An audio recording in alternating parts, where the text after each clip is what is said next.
multiple offers from a seller's perspective. Yes. So we're going to approach this from a seller standpoint. I'm going to use a real live example as well. Sounds good. So this weekend, Jody had a listing, and it wasn't set to go live until later on. I don't know the particular date, but started receiving phone calls in the coming soon status, and they decided, she talked with the seller, and they decided to go ahead and go live. So they did, and it's like the floodgates opened. So I think, I don't like to have on my phone all these emails or texts or numbers that are unread. And it gave me a lot of anxiety because I would clear my emails and I would have 200 more. Clear my emails, 150 more. And it was like, what is happening? And in the same regard, my phone, my text, Jody's, were going nuts. So this home is a home in Frisco, and it was listed for $435,000, and it is not really an updated home that you would think would be getting this type of activity. But it was in a neighborhood that apparently there's a huge demand, and I don't know if it was timing. I don't know what all the factors were, but bam. So we laughed. I laughed yesterday because Jody's husband, Adam, says, man, you and Shauna are both wrong on the price. You must have both really, you discussed it. You must not have really priced this one properly. But I went back because I started thinking that myself. And I looked back and we did. I mean, it was priced properly. Jody did a lot of research in getting it prepared and staged properly, photos, all the things that we need to do. But so the house is listed at $435,000. She ended up taking an offer. The seller did for $466,000. So $31,000 above. $466,000. Yes, $31,000 above list price. And over the weekend, we had 60 showings, and I think she ended up with 15 offers or so. But the best call that I received, and Jody's not here to tell her side, but yesterday morning I got a call from an agent that was frantic, and she said, I am very upset about my showing that occurred yesterday. And I said, well, what happened? And she said, I was physically pushed out of the door and wasn't allowed in until someone else was completed with their showing.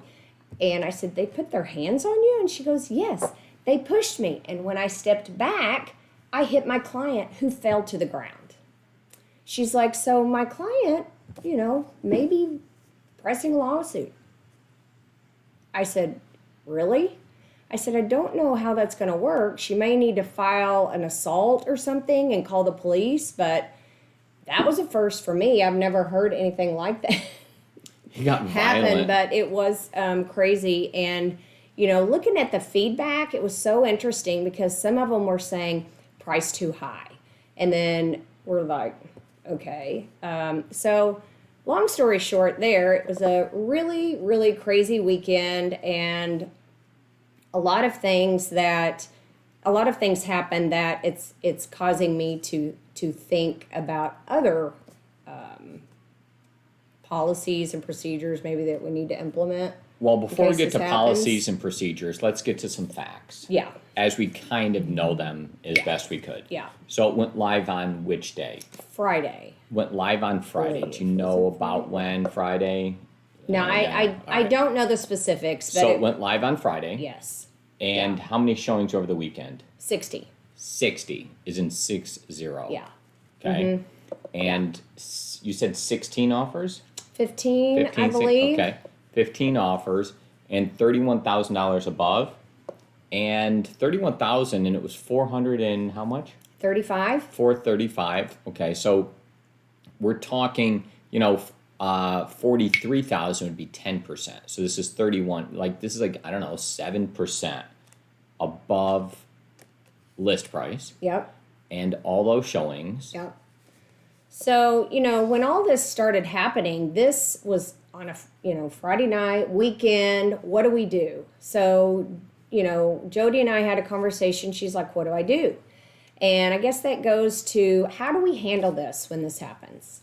So first and foremost, what we have to stop and take a deep breath and understand that it is always the seller's choice on how you handle this. It's not yours. It's not mine. It's Do I have input? how No. Yeah.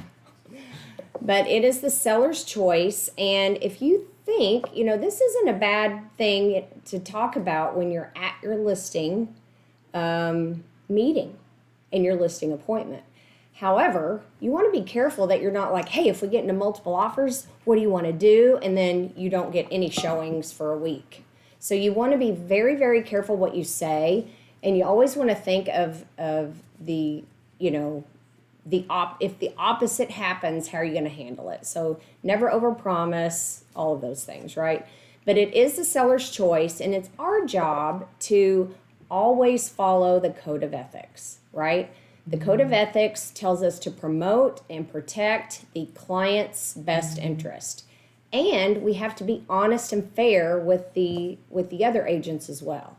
So, this can easily go one way or the other, and you can kind of get outside of and be drawn outside of truly following your the code of ethics. So take a deep breath, always remember that, and when you're questioning something, you can ask yourself that question: is it falling within these lines? Am I doing everything fairly? Am I acting honest and, protecting my client at the same time?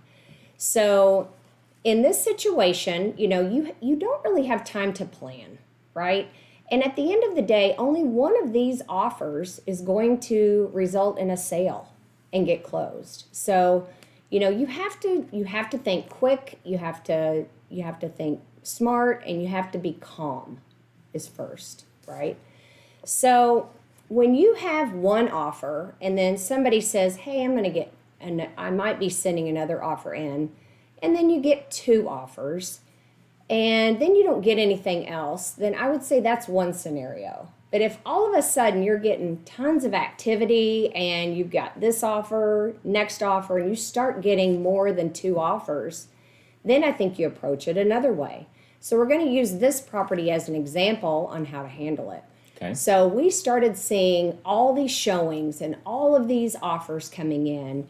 And so, the first offer that came in, we're like, oh, it's above list. That's cool. Was that on Friday or Saturday?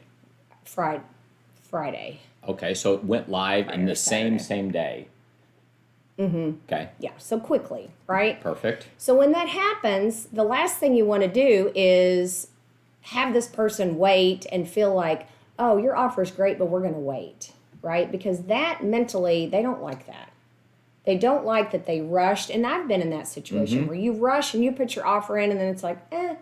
So you need to be clear on that up front with how you're going to handle it. So have that discussion with your seller, have a plan, and know how you're going to handle it. So what we did is we decided to put a deadline, a multiple offer deadline in, out there to stop accepting offers after a certain time. And how you do that is you want to treat everybody fair and give notice to everybody. So what we did is in the first line of your MLS description, you put that offer deadline in there immediately. And then in showing time, you can go in and you can add in there in the agent notes, the showing agent reps notes, and everywhere that, hey, we're in multiple offers, here's the deadline. So they know when they're scheduling, oh, okay, there is a deadline. And then if you've had showings prior to that, you can also send out a message through showing time announcing that deadline. Okay. So what happens to the showings that are scheduled after, right? That you've let everybody in the past know about the deadline. What about the future ones? So it's going to come into play. How many people are you talking about? If you've got a handful of people, pick up the phone and call them and be courteous. Always practice that courtesy to the other side, because this is how you're building relationships. And these relationships, we talk about it all the time, how they matter down the road.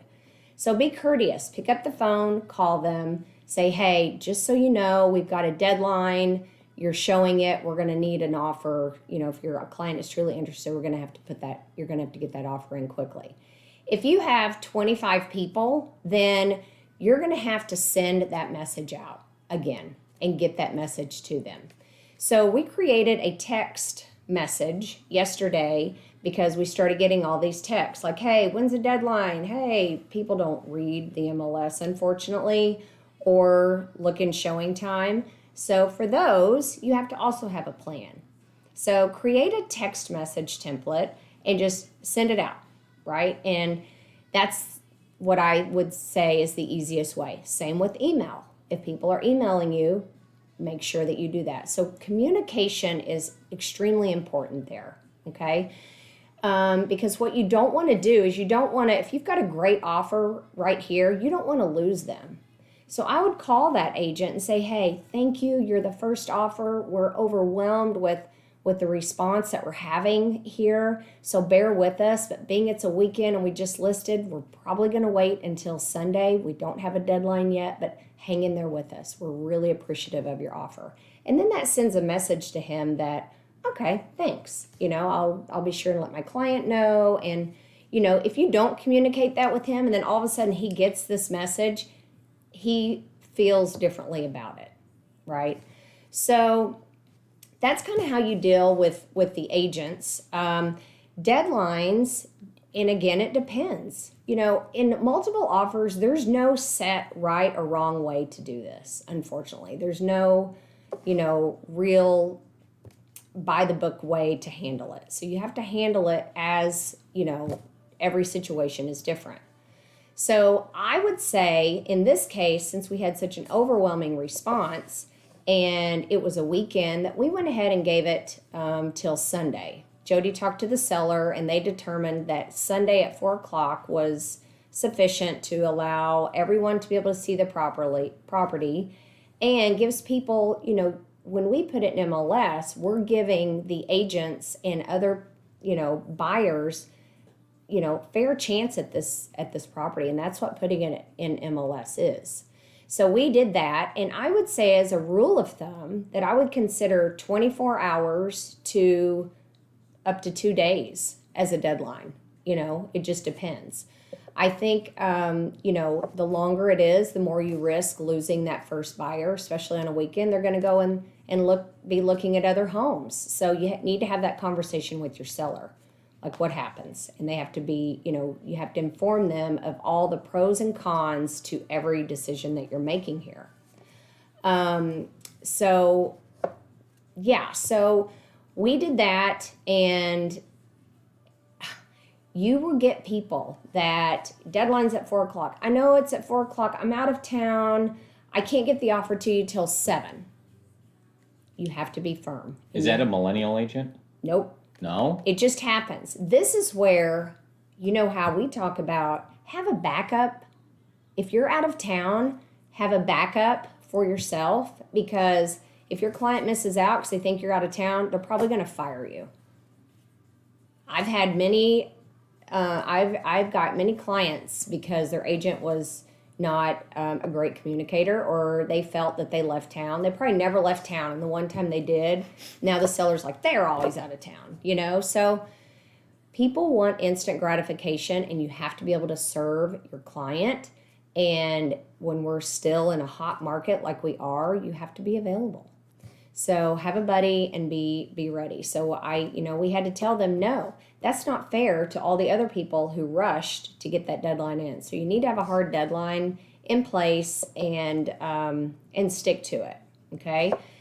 And you're going to hear all kinds of stories and different ways that they're trying to persuade you to wait. Don't do it.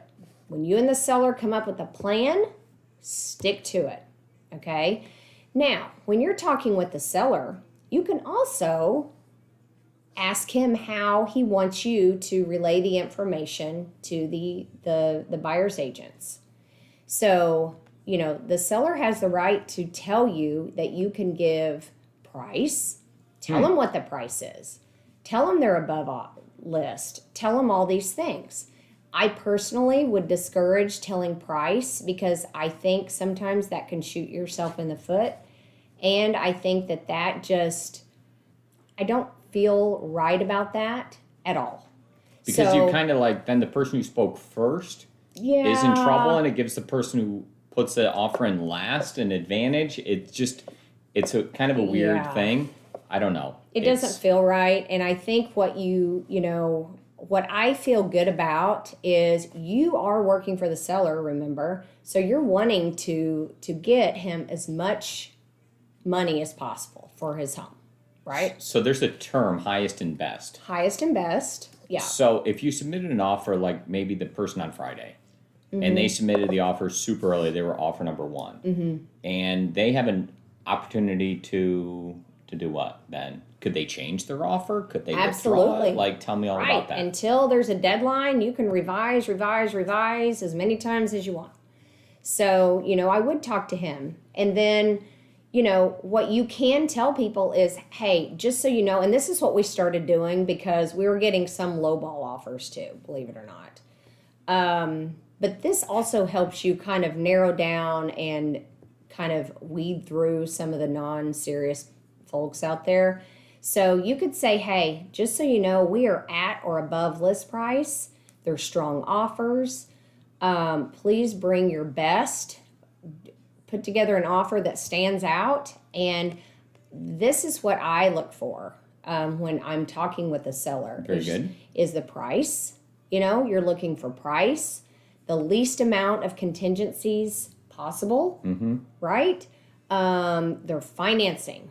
So they might have the least amount of contingencies, but you want to verify with that lender that they are strong and they are good to go because you don't want to go through this again. Proof of funds? Yes, or proof of funds. Verify the proof of funds. You never know. Just because you get a proof of funds doesn't mean that they're legit. We found that out, right? And the percentage of money they're putting down. Yep. And there's a bunch of things, right? Appraisal waivers. All of those goes into how strong is the offer. It's not just the price. It's really not. It's all of these other factors, and you take them all and put them all together, and then your seller needs to choose the one that he feels is the least amount of risk to him, right?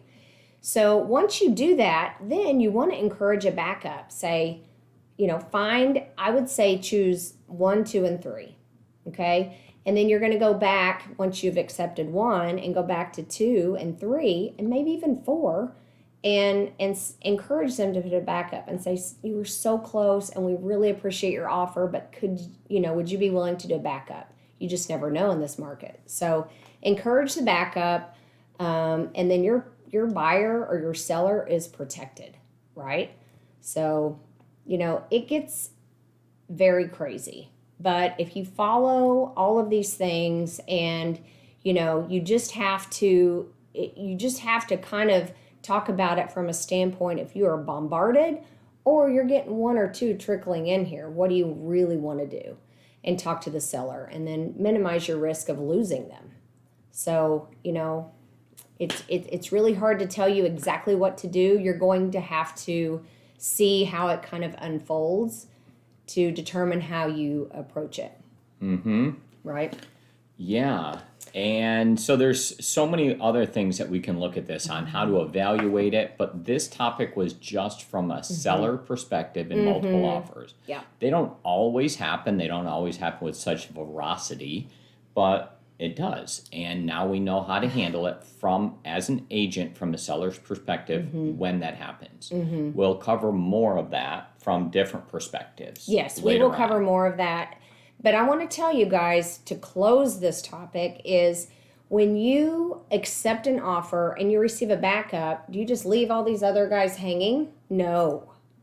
You kind of follow the same approach as you would in getting the message out of the multiple offer deadline. Is you want to let everyone know that thank you so much for your offer. However, the seller has chosen one. at this time, and we're going to move forward with it. Again, thank you, and just be very nice and courteous to them and give them that, that notice. You can send it out in showing time. You can send them an email. You can send them a text. The same guidelines there, but please communicate, because no matter what, that agent is probably frustrated. Their buyer's frustrated. I mean, we know we've had buyers that go through this 7 or 8 times. Susan has one right now, and they are going way above list price. So, just please communicate. Communication is really, really important and the key to a lot of your success when handling this. And these are agents that would like to work with again, and you want to see when your name comes up or our company name comes up again. Well, that they are wanting to work with us, right? Absolutely. So, Jody, some of these agents texted me and said, "Hey, Jody has been great. I mean, great to work with. Thank you so much. I would love to work with you again. Remember, we did a deal at this time." So, how you guys always want me to call and kind of do that. Well, they're doing it as well. So, it just goes along the lines of, creating that relationship with these other agents. We're all in the same boat. We're all shooting for the same goal, is to help our clients and get these deals done. So remember that. And, even when you have an agent that could be not having their best day, don't let that make dampen your day. You want to, "Oh, okay, I'm sorry," and just handle it with care and still be courteous. So it is stressful because you can only sell the property one time. Yeah. Right? And it does become difficult, and it is, you need to walk through it and make sure that you do select the right offer, because it is a difficult thing that all of a sudden, if you accept said offer, right, and you had all these and then it doesn't work out, it does become and that happens. You got to make sure super stressful situation, right? And make sure that you realize what, why, and how you are selecting that. So, ladies and gentlemen, I think we're good on that topic. Yes.